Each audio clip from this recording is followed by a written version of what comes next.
What did you just call it? I did. I said I called your show. The Big. I called the Big Bang. I called your show the Big Bang 30. Oh. Yeah. That's about how long we've been doing it. Well, yeah. Well, final season now Thursday. Thursday. Not giving anything away here by saying you're getting married. Wedding bells are Yes, yes. Not since Luke and Laura on General Hospital have we had a bigger wedding. No. Is anybody in here old enough to have watched Luke and Laura get married? Really? Buddy, summer of 1979? 80? 80, summer of 1980? Is that what it was? Absolutely. Elizabeth Taylor was there? Sure. You remember that? Yeah, absolutely. This is not where we thought this interview was going, did we? I've steered us into a ditch. Okay, good. Here we are. Time. But you yourself, last time you were here, you had just gotten... I had just gotten married ditched. yourself. Yes, that's right. Your husband Official. Todd. That's right. So you're a year in. That's We're almost a year in. Yeah. Yeah. Thank you. Thank you. It's a good thing. It is a good thing. It's a very good thing. I'm a fan of being married. Yeah, I've enjoyed it even more than I thought. Any milestones of the first year we need to know about? No. I would say the only weird hitch has been an occupational hazard, which is this, which is the ring, which has to come off for a lot of roles. Oh, because and it sits in a dressing room. Well, he will be soon, and I'm hoping I get to wear this for it. But I've left it in a dressing room more than once. Oh my God. The one that I returned to, it's not like they lock it up and never go back, obviously. But the first time it happened, Todd was unamused. I can imagine. I mean, I can only imagine what that seemed to say to somebody who doesn't go to work and take off their clothes and jewelry as soon as they get there. But he's gotten used to it now, and I've gotten better about keeping it. Just last week, I left it in the theater, so... Do you have to sort of keep twisting it like a dog with a new collar? That's how I knew it was gone, because I got home and was like, you know.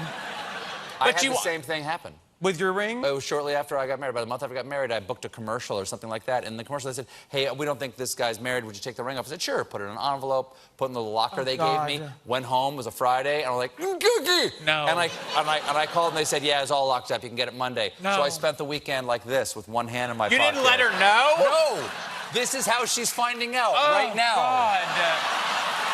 25 years later. I'll be honest with terrified. you. I'm sure it was. But see, this is one of the, other than just sheer love and devotion, this is one of the reasons I can't live with any level of deceit. It makes me sick, that whole trying not to hide something like that from the person that you're supposed to be, or that you are. I didn't lie. Intimate. I mean, you know.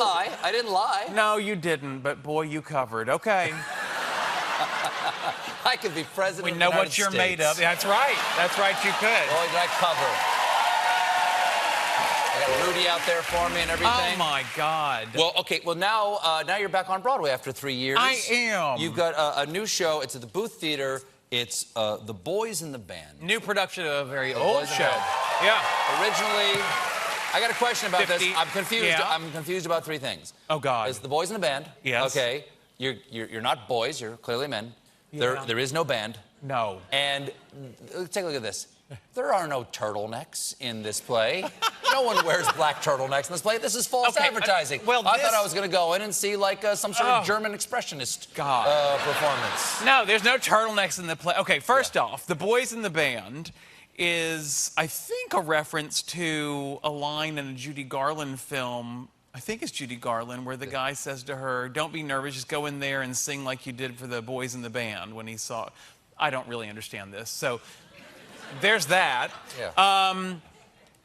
The turtlenecks are because this is the 50th anniversary production of this play, which was first done in 1968, when it was very, very groundbreaking. I mean, this was the first kind of insight into what gay life may look like for a lot of people. And for those who don't know, it all takes place at a birthday party for one of the main characters played by Zach Quinto. And hits the fan during the evening. But also in the process, you get a lot of the way these men talk to each other and relate to each other and the way they feel about the world comes out. And in private, because their sexuality had to be hidden at the time. In the world at the time.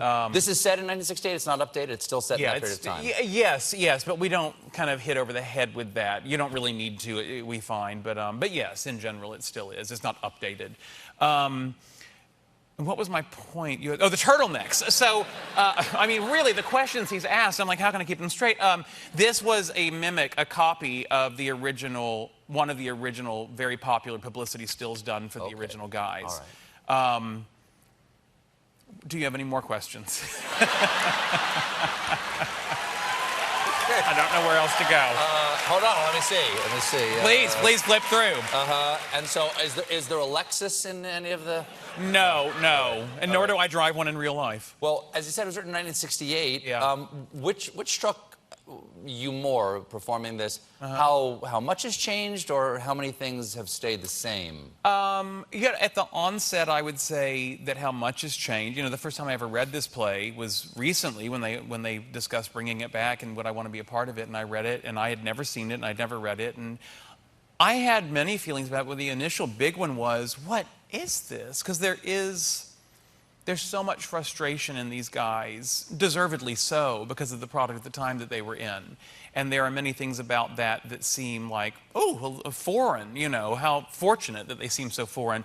But the more we've worked on it, and the more we've dealt with it, and the more we've participated in the conversations of the play, you're like, there's a lot of differences, but there's so much similarity. And even on the very first day of rehearsal, this may sound strange, but to be in a room filled with nothing but 8 other gay actors, it was tonally different immediately. And there was a certain parlance, a way of talking with each other immediately that, while not exactly the same as that, was its own language and was its own way of being that we all fell into immediately with each other. And I don't know what that is.